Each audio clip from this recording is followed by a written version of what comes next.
যাক বাবা, এখনো পর্যন্ত কেউ আসেনি। কেউ আসার আগে আমি তাড়াতাড়ি করে বেঞ্চের মধ্যে সবটা টুপে ফেলি। আজকে পরীক্ষায় তো সব আমিই পারবো, সব পারবো। না না শোনাই, আর দেরি করা যাবে না।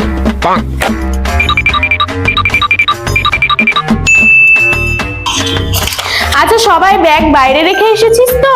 তাহলে প্রশ্নগুলো দিয়ে দি। কি ব্যাপার রে, তোরা এরকম উল্টো পাল্টা ভাবে বসেছিস কেন? এই দিশা, ফার্স্ট বেঞ্চের কর্নারে আয়।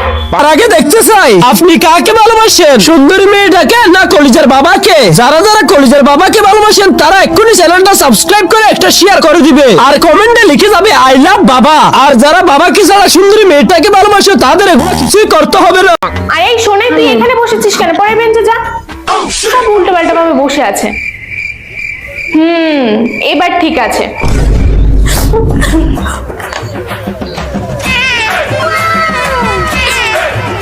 সোনা